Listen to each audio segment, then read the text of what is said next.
ഗോപുസേ, അങ്ങനെ നമ്മുടെ ഒരു ഇയർ തീരാറായി അല്ലേ? നാളെ എന്താ? Happy new year. 2026. അപ്പൊ ഞാൻ ഒരു കാര്യം ചോദിക്കട്ടെ, ഗോപു ന്യൂ ഇയർ ആവുമ്പം ന്യൂ ഗോപു ആണോ, ന്യൂ ഇയർ ന്യൂ ഗോപു ആണോ, അതോ ന്യൂ ഇയർ സെയിം ഗോപു ആണോ? Generally new year same person. ആണോ? നീയോ? ഞാനങ്ങനല്ല. New year new Ranju for at least 1 week, very good. ചിലപ്പോ മാക്സിമം പോയ 1 മന്ത്. ഓ, അത് കഴിഞ്ഞ് കഴിഞ്ഞാൽ പിന്നെ സെയിം ഓൾഡ് രഞ്ജു. അപ്പൊ നീ ലിസ്റ്റ് ഉണ്ടാക്കോ? മീൻ ഞാൻ ഇങ്ങനെ ഇതൊക്കെ ചെയ്യും ഇങ്ങനെ. ലിസ്റ്റ് ഒന്നും എഴുതിയൊന്നും വെക്കത്തില്ല, ബിക്കോസ് അത് എനിക്ക് തന്നെ ഒരു ഫീൽ ബാഡ് ചെയ്യും. ആഫ്റ്റർ 1 മന്ത് ഞാൻ ഇത് എവിടെയും ആയില്ലല്ലോ എന്ന്. അപ്പൊ മനസ്സിലേ വെക്കുള്ളൂ, നമുക്ക് വേണ്ടി ഇപ്പൊ ഇറേസ് ചെയ്ത് കളയാലോ. ഓ, ഈസി. നിനക്ക് തോന്നിയിട്ടുണ്ടോ ഇങ്ങനെ വെക്കുമ്പം അത് നമുക്കൊരു സ്ലൈറ്റ് പ്രഷർ തരും? എങ്ങനെ പ്രഷർ എങ്ങനെ വരും? ഞാൻ ചോദിക്കുന്ന എല്ലാ ആൾക്കാരും ന്യൂ ഇയർ ടൈമിൽ ഒരു റെസൊല്യൂഷൻ സ്റ്റാർട്ട് ചെയ്യുന്നു. ഐ മീൻ എല്ലാവർക്കും ഉണ്ടാവും ഒരു ടാർഗറ്റ്. അപ്പൊ ഞാനും ഇപ്പൊ ന്യൂ ഇയറിന്റെ ഈവും കാര്യങ്ങളും എൻജോയ് ചെയ്യുന്നതിനേക്കാളും കൂടുതൽ നാളെ തൊട്ട് ഇനിയിപ്പം 5 o'clock എണീക്കണം, ഗ്രീൻ ടീ കുടിക്കണം, ജിമ്മിൽ പോകണം, അല്ലെങ്കിൽ ഇപ്പൊ ഡയറ്റ് പ്ലാന്, അല്ലെങ്കിൽ ഫിനാൻഷ്യൽ ഗോൾസ്, ഇങ്ങനെ ഒരു 10 സാധനങ്ങൾ എഴുതി വെച്ചാ പ്രഷറാവും. അല്ലേ? ആവും ആവും. ഞാൻ അങ്ങനെ ചിന്തിച്ചിട്ടില്ല കേട്ടോ. ഉം. അത് ന്യൂ ഇയർ റെസൊല്യൂഷൻസ് അല്ലെങ്കിൽ ഒരു ന്യൂ പേഴ്സൺ ആവുമ്പം അതിന്റെ കൂടെ പ്രഷറും കൂടെ വരും എന്ന് ഞാൻ ചിന്തിച്ചതേ ഇല്ല. അപ്പൊ അതിന് എന്ത് ചെയ്യാൻ പറ്റും ഗോപു? നമ്മളിങ്ങനെ വെക്കുമ്പോഴല്ലേ ഉള്ളൂ. അതായത് നമ്മളൊരു ടാർഗറ്റ് റെസൊല്യൂഷൻ വെക്കുമ്പോഴല്ലേ പ്രശ്നമുള്ളൂ. ഒരു ഈസി മെത്തേഡ് എന്താ തോന്നുന്നറിയോ? പുതിയ ആളാവാൻ പകരം പഴയ നമ്മളെ കുറച്ചും കൂടി ഒന്ന് ഇംപ്രൂവ് ചെയ്യാൻ മാത്രം നോക്കിയാലോ? ഓ, വെരി നൈസ്. ഒരു പുതിയ സ്റ്റെപ്പും അതെ. മേ ബി അല്ലേ? ലൈക്ക് നമ്മള് ട്രിപ്പിന് പോണ പോലെ. ട്രിപ്പിന് പോകുമ്പോ നമ്മള് വീട്ടിലെ എല്ലാ സാധനങ്ങളും കൊണ്ടുപോകില്ലല്ലോ. നമുക്കറിയാലോ, വേണ്ടത് മാത്രം എടുക്കും, വേണ്ടാത്ത കുറച്ച് വിടും. അതേപോലെ ന്യൂ ഇയർ വരുമ്പോ, പുതിയ ഇയറിലേക്ക് പോകുമ്പോ കലണ്ടർ നമ്മൾ ചേഞ്ച് ചെയ്യും.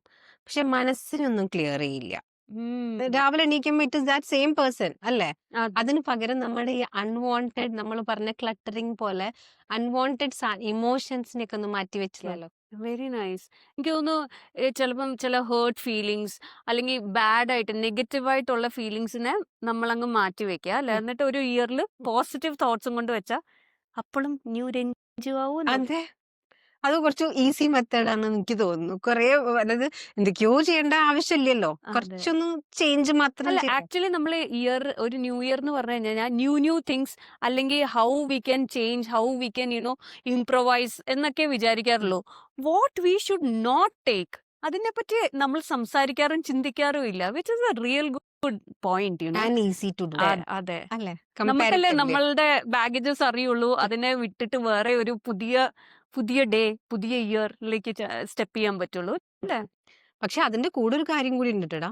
നമ്മളിത് വിചാരിച്ചു, പക്ഷെ കുറച്ച് പോയി കഴിഞ്ഞാൽ നമുക്കൊരു ഗിൽട്ടോ ഫീലിങ്ങോ വരുമോ? എല്ലാരും പോയി, നമ്മൾ ചെയ്തില്ലല്ലോ എന്ന്. അതെന്താ വരില്ല. വരുമോ? വന്നാലോ? അപ്പൊ നമ്മൾ എന്ത് ചെയ്യും? ഇൻ കേസ് വന്നാ, എല്ലാരും ചെയ്തു, ഞാൻ മാത്രം ഒന്നും പ്രത്യേകിച്ച് പുതിയത് ചെയ്തിട്ടില്ലല്ലോ തോന്നിയാൽ നമുക്കും ചെയ്യാം. എങ്ങനെ ചെയ്യും? അപ്പോൾ ഞാനിപ്പോൾ യോഗ ചെയ്യണമെന്ന് തീരുമാനിക്കുക അല്ലെങ്കിൽ ജിമ്മിൽ പോകണമെന്ന് തീരുമാനിക്കുകയാണെങ്കിൽ എന്നെ കൊണ്ട് ആവുന്ന ദിവസങ്ങളിലൊക്കെ പോവുക. ആവാത്ത ദിവസം അല്ലെങ്കിൽ വീട്ടിൽ കുറച്ച് വർക്ക് ഉണ്ട് അല്ലെങ്കിൽ വെളിയിൽ പോയിട്ട് എന്തെങ്കിലും വർക്ക് ഉണ്ടെന്നുള്ള ദിവസം നമ്മളത് ചെയ്യാണ്ട് വിടുക. Whenever we can do it, whenever we can not do it, leave it. Easy. അപ്പൊ അതായത് ഓരോ ദിവസം ടാർഗറ്റ് വെച്ചാൽ മതി നമുക്ക്. ദാറ്റ്സ് എ ഗുഡ് ഐഡിയ അല്ലേ? ഇപ്പൊ രഞ്ജു പറഞ്ഞു വരുന്നതല്ലേ? അതായത് നാളെയും മറ്റന്നാളും ഒരാഴ്ചത്തേക്ക് ഞാൻ പോകുന്നു പ്ലാൻ ചെയ്യുന്നതിന് പകരം ഇന്ന് എനിക്ക് എന്തൊക്കെ ചെയ്യാൻ പറ്റുമോ അത് ഞാൻ ചെയ്യും. Very good. Every day is a new beginning. Every year വരെ നമുക്ക് വെയിറ്റ് ചെയ്യണ്ട. Very good, very good. അപ്പൊ എനിക്ക് തോന്നുന്നു അങ്ങനെ വെക്കുമ്പം നമുക്ക് ചിലപ്പം ഈ ഗിൽറ്റ് ഫീലിംഗും ഇല്ലാത്തത് കൊണ്ട് നമുക്ക് കൂടുതൽ ചെയ്യാനും പറ്റും തോന്നുന്നു. ലൈക്ക് ഇപ്പൊ ഞാൻ ഈ വീക്കിനുള്ളിൽ ഞാൻ ഒരു കിലോ കുറയ്ക്കും എന്ന് പറഞ്ഞിട്ട് ഞാനൊരു ടാർഗറ്റ് വെച്ച് എനിക്ക് ചെയ്യാൻ പറ്റിയില്ല എന്നുണ്ടെങ്കിൽ എനിക്ക് അതിന്റെ ഗിൽറ്റ് ഫീലിംഗ് ആയിരിക്കും. ഞാനിപ്പോൾ എവിടെയെങ്കിലും എൻജോയ് ചെയ്യാൻ വേണ്ടി ട്രിപ്പിന് പോയാൽ ചിലപ്പോൾ എൻ്റെ ഉള്ളിലുണ്ടാവും, അയ്യോ എൻ്റെ 1 kg ടാർഗറ്റ് ഞാൻ മീറ്റ് ചെയ്തില്ല എന്ന്. പക്ഷെ ഇന്ന് ഞാൻ എടുക്കുകയാണ്, ഇന്ന് എനിക്ക് ചെയ്യാൻ പറ്റും, ഹെൽത്ത് ഉണ്ട്, ഞാൻ ജിമ്മിൽ പോവുക, വർക്ക്ഔട്ട് ചെയ്യുക, അല്ലെങ്കിൽ യോഗയ്ക്ക് പോവുക, വർക്ക്ഔട്ട് ചെയ്യുക അല്ലേ? എക്സാക്ട്ലി. Very nice. ഈസി അല്ലേ? ഈസിയാ. അപ്പൊ ഇതൊരു നല്ല മെത്തേഡാ തോന്നുന്നു. ന്യൂ ഇയറിലേക്ക് ശരിക്കും എവറി ഡേ ഇങ്ങനെയാണ് ഇസ് എ ന്യൂ ചെയ്യേണ്ടത്. ബിഗിനിങ്.